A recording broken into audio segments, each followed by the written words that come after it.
Moshe Rabbeinu said it also. Yeah, but you read in Masechet Brachot, in page 4. Yeah. So a little more down it says, if there's a tzaddik and it's half a tzaddik, like a person who's half righteous, half wicked, then it's bad for him. But if you see a tzaddik that's fully righteous, it's only good for him. Okay, so?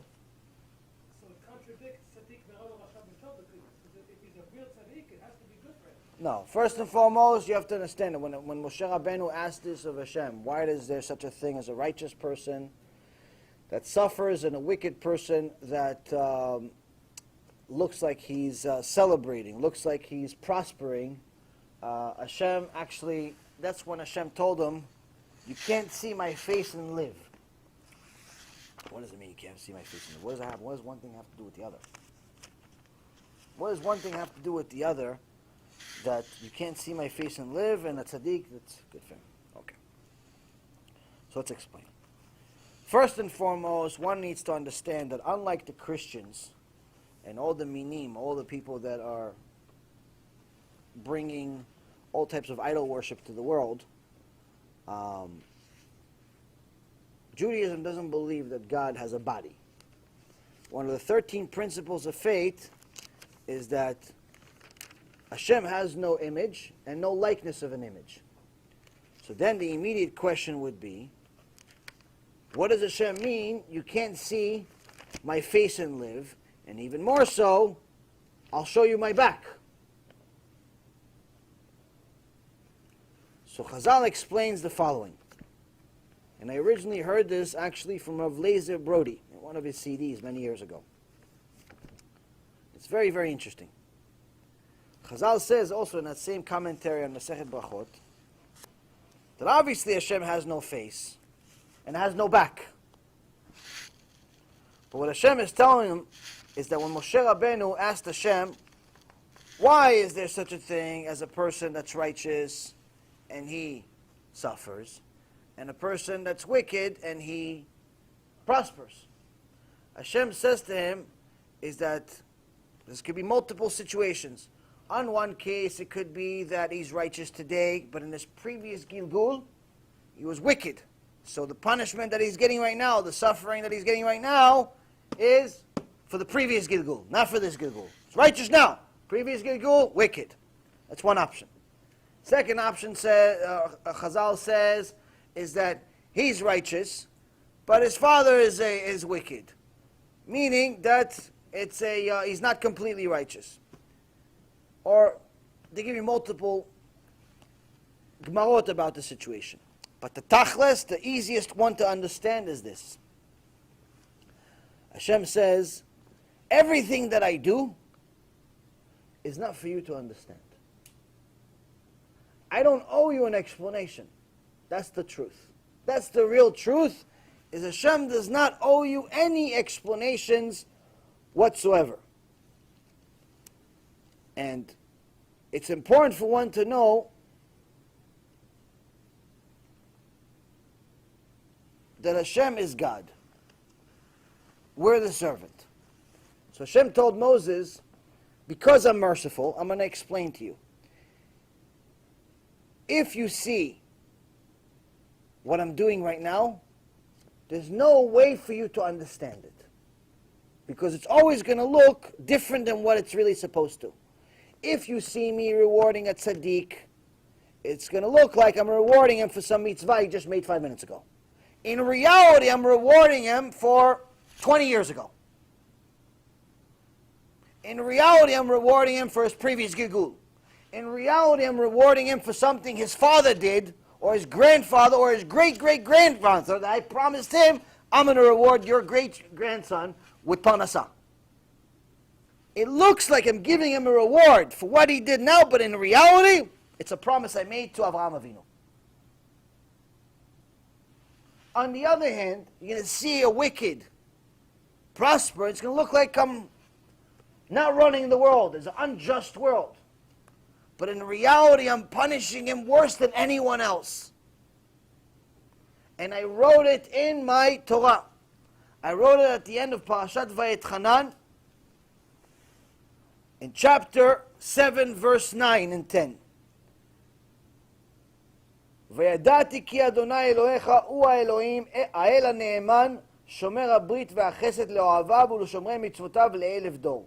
ומשלם לשונאיו אל פניו לעבידו, לא יאחר לשונאו אל פניו ישלם לו. You must know that Hashem, your God, He is the God, the faithful God, who safeguards the covenant and the kindness for those who love Him and for those who observe His commandments for 1,000 generations. And He repays His enemies to their face in their lifetime to make them perish. He shall not delay payment for his enemy. In their lifetime, He shall repay him. So here, you learn something critical. First and foremost, you learn who Hashem considers His lovers. He says, I pay my lovers who are the ones that observe my commandments. So anyone that says, I love God in my heart, but I don't keep anything, you're not His lover. Hashem is specifically telling you, you want to love me? Do what I say. If you don't do what I say, you don't love me. And if you do what I say, then not only do I consider you my lover, but I pay you for thousands of generations, meaning beyond this life. This is also one of the proofs of Olam HaBa. Because obviously you're not going to be alive for thousands of generations. But He repays His enemies, which is obviously the opposite of His lovers, in their lifetime to their face.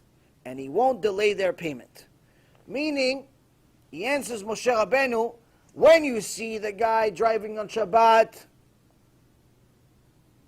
or smoking a cigarette on Shabbat, or going with Eshet Ish, or being a thief, or doing all the things that are against me, or you're seeing the Christian pastor riding in his $50 million plane, while he leads his poor keilah, these poor people that don't know the truth because they're following this Rasha leader, they're being fooled by him and his wicked speech. When you see that, and you see the guy is living life, know that I'm paying him, I'm fulfilling this verse.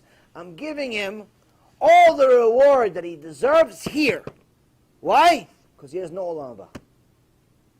So let's say he gave some of the millions that he took from people.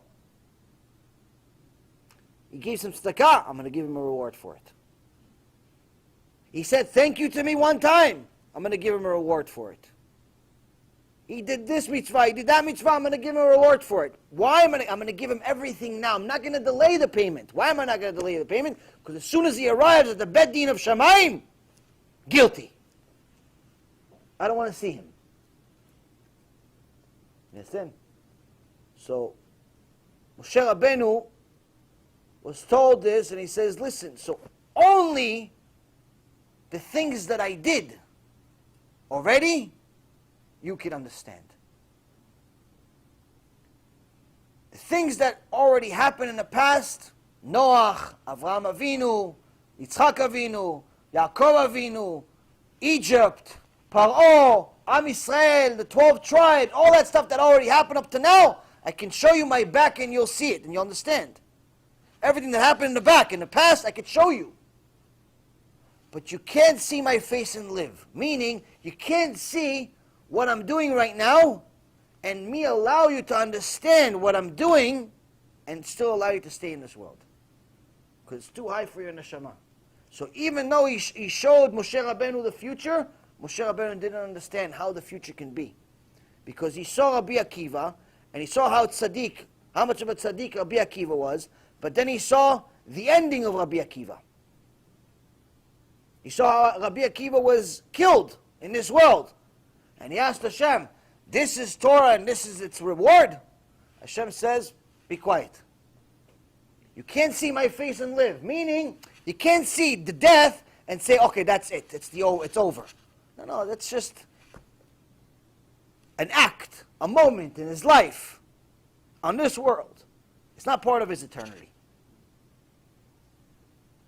So that's the thing that people have a hard time understanding. They think that all the reward is here, but in reality, we learn from Avot, we learn from the Rambam, we learn from the 5 books of Moses, that in reality, the ultimate reward has nothing to do with this world. You have some reward in this world, but the ultimate reward is not here. Bye.